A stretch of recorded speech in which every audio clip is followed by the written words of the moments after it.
நேற்று நடந்த தவற நம்ம யாராலையும் சரி செய்ய முடியாது.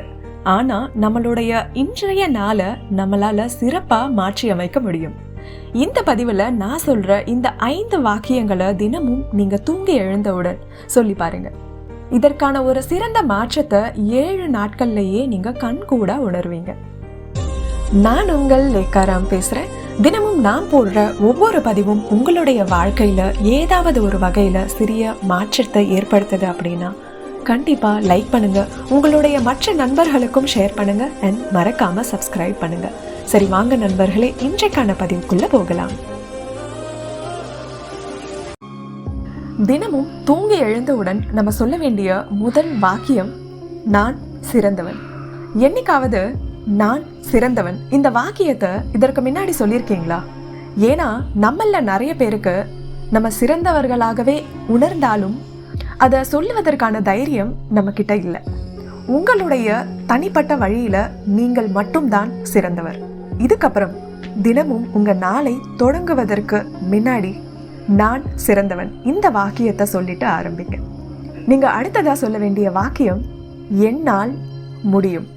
என்னால் எதையும் செய்து முடிக்க முடியும்.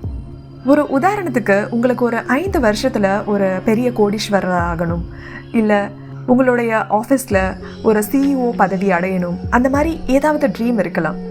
இப்போ உங்களுக்கு மேலே 2 குரல்கள் கேட்கும்.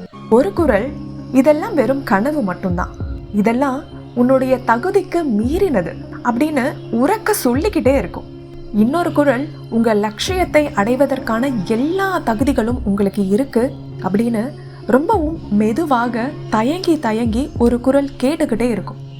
இப்ப நீங்க இறுக பற்றி கொள்ள வேண்டியது இந்த 2வதா கேட்கின்ற குரல் தான். ஸோ தினமும் நீங்க 2வதா சொல்ல வேண்டிய வாக்கியம் என்னால் எதையும் செய்து முடிக்க முடியும். நீங்க அடுத்ததா சொல்ல வேண்டிய வாக்கியம் கடவுள் எப்போதும் என்னுடன் இருக்கிறார். கடவுள் எப்போதும் என்னுடன் இருக்கிறார். சில பேருக்கு கடவுள் நம்பிக்கை இல்லாமல் கூட இருக்கலாம். நமக்கு மீறிய ஒரு சக்தி இருக்குன்னு உணர்றீங்க அப்படின்னா அதுதான் கடவுள். அந்த சக்தியால எதையும் செய்து முடிக்க முடியும். உங்களால் என்ன செய்ய முடியுமோ அதை ஃபுல் எஃபர்ட் போட்டு நீங்க செய்யுங்க. உங்களால் செய்து முடிக்க முடியாது அப்படிங்கிற விஷயத்தெல்லாம் அந்த சக்தி பார்த்து கொள்ளும். உங்கள் நண்பர்கள், உங்க பெற்றோர்கள் உங்க கனவுகளை பார்த்து சிரிக்கலாம். ஆனா ஒரே ஒரு நபர் மட்டும்தான் எல்லா கனவுகளும் எல்லா லட்சியங்களும் உங்களால் முடியும் அப்படிங்கிறத நம்புவாங்க. அதுதாங்க அந்த சக்தி, அதுதான் கடவுள். நீங்க இப்ப செய்ய வேண்டியது ஒரே ஒரு விஷயம் மட்டும்தான். அந்த சக்தியை நம்பி உங்க கைகளை விரிங்க. உங்களுக்கு எந்த பிரச்சனை வந்தாலும், எந்த சவால்கள் வந்தாலும் உங்களை தாங்கி பிடிக்கவும் உங்களை வழி நடத்தவும் அந்த சக்தி உங்க கூடவே இருக்கு. ஸோ நீங்க தனியா இல்லை, உங்க கூட எப்பவுமே கடவுள் இருக்கிறார். உங்களை மீறி ஒரு சக்தி உங்க கூடவே இருக்கு. நீங்க அடுத்ததா சொல்ல வேண்டிய வாக்கியம் நான் ஒரு வெற்றியாளன். நான் ஒரு வெற்றியாளன். நான் போகும் இடமெல்லாம் வெற்றியை அடைவேன். வெற்றி என்பது உங்க கூடவே இருக்கு அப்படின்னு நீங்க முதல்ல நம்பணும். நீங்க தோல்வி அடையிறீங்களா வெற்றி அடையிறீங்களா அப்படிங்கிறது அடுத்த விஷயம். ஆனா நீங்க ஒரு செயலை தொடங்குவதற்கு முன் நீங்க ஒரு வெற்றியாளன், இதுல நீங்க வெற்றி தான் அடைய போகிறீர்கள் அப்படின்னு நீங்க முதல்ல நம்பணும். நம்ம அடுத்ததா பார்க்க போற வாக்கியம் நேற்று என்ன வேணாலும் நடந்திருக்கலாம், ஆனா இன்று மறுபடியும் ஒரு புது வாய்ப்பு உங்களுக்கு கடவுள் கொடுத்திருக்காரு.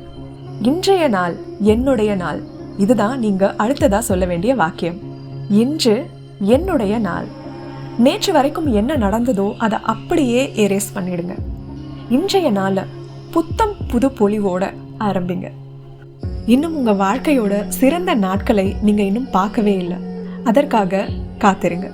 தினமும் எழுந்து புன்னகைத்து இன்று என்னுடைய நாள் அப்படின்னு சொல்லுங்க. இந்த 5 வாக்கியங்களை தொடர்ந்து நீங்க சொல்லிக்கிட்டே வரும்போது உங்களுக்குள்ளேயே, உங்களை அறியாமலேயே உங்களுக்குள் ஒரு சிறந்த மாற்றம் நிகழும்.